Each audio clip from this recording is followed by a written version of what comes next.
Sveiki! Šiandien turiu klausimą. Ar keliavot kada nors Afrikoje? Ir turbūt žinau atsakymą. Taip, visi ko gero esam keliavę ir daugelis iš mūsų esam buvę Egipte. Ir klausimas, ar savo kada nors uždavėt klausimą, o kodėl tokia kadaise klestėjusi, turtinga, garsi, nuostabi šalis, civilizacijos lopšiu laikoma šalis, šiai dienai yra tokia varginga ir skurstanti.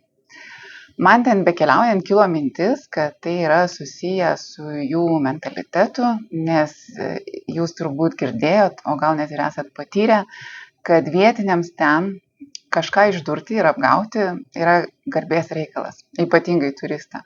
Jeigu išmuilino, išprausė, tai čia wow, kažką tokio padarė. Ir grįžus po tų kelionių aš pasitikrinau savo teoriją ir paaiškėjo, kad taip, čia beveik elementaru, net ir tikrinti nėra ką, pasitikėjimas ir civilizacija yra glaudžiai susiję. Jeigu mes pasižiūrėtumėm į kitą šalį, Singapūrą, klestinti, civilizuotą, pavyzdinė šalis, tai pamatytumėm, kad ten yra labai stipri teisinė sistema.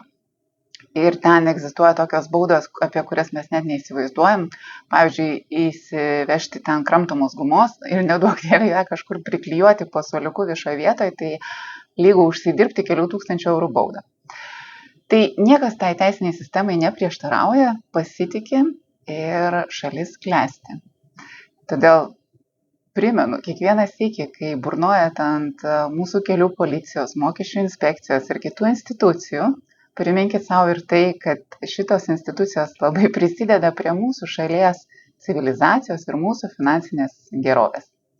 Tai tikrai aš toms institucijoms neadvokatauju, šiek tiek taip pavyko.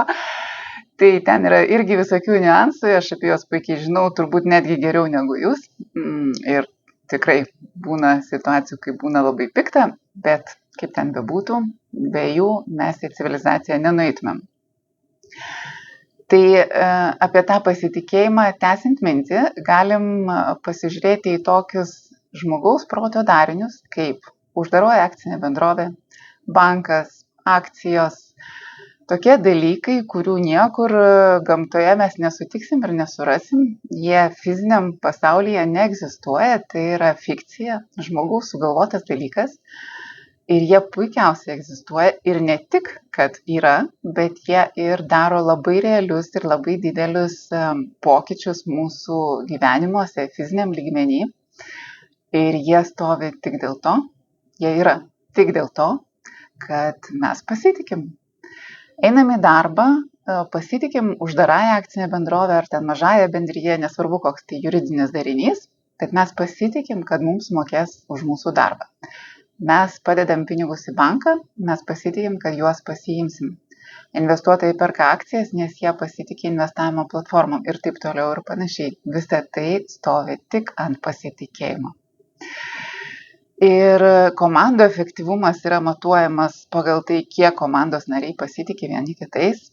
Tai toks trumpas priminimas, kad kiekvieną sykį, kai jūs kažką apgaunat arba netęsit duotų pažadų, jūs prisidedat prie civilizacijos griūties. Tai čia taip sudramatinant. Bet iš tikrųjų pasitikėjimas ne tik apie kitus ar institucijas, pasitikėjimas savimi pačiu irgi labai glaudžiai susijęs su tuo, kiek mes keliaujam efektyviai į savo finansinę gerovę. Jeigu domėjotės turtingų žmonių įpročiais, jeigu uždavėt savo klausimą, kasgi suformavo tas asmenybės tokias sėkmingas ir turtingas, tai neabejotinai žinot, kad kiekvienas iš tų žmonių turi ganėtinai griežtą darbotvarkę. Jie mankštinasi, medituoja, sportuoja, bendrauja, daug mokosi. Ir yra dar vienas dalykas, kuris plačiai visuomeniai yra tiek nepatrauklus ir dažnai nutylimas ir numuilinamas. Kiekvienas milijonierius būtinai seka savo finansus. Jisai studijuoja, kas ten pas jį su skaičiais vyksta, jisai analizuoja, jisai daro išvadas, jisai netgi sudaro planus ir biudžetus. Tokius baisius dalykus, įsivaizduojat? Tai va, tai tam, kad būti turtingu, neužtenka vien anksti keltis, pasimankštinti ir vakare ten kokią nors knygelę paskaityti, tam būtinai reikia draugauti su savo skaičiais, sekti juos, pažinti juos. Ir esat irgi ko gero girdėję, kad mūsų tikslai, norai, dalykai pildosi, kai mes juos užsirašom arba garsiai savo kartojam, tam naudojama žodis manifestacija, tai tas pats, lygiai tas pats galioja skaičiams. Jeigu mes juos užsirašom, pasižiūrim, savo primenam, mes manifestuojam savo finansinę gerovę. Be skaičių sunkiai į ją pavyks nukeliauti. Ir kas vyksta, jeigu mes griaunam pasitikėjimą savimi pačiais, jeigu mes savo pasižadam ir nepadarom, jeigu mes pameluojam savo, vyksta stresas. Ir kas po tuo stresu slepiasi? Stresas yra labai geras indikatorius to, kad mes turim keistis ir kad mes klaidingai įsivaizdavom realybę. Mūsų įsivaizduota realybė nesutampa su tikrąja. Tai elementarus pavyzdys, jeigu mes vėluojam į susitikimą arba į darbą, tai reiškia, kad mes įsivaizdavom, kad turim nuvykti ten per 15 ar 20 minučių, o važiavom 40 arba visą valandą.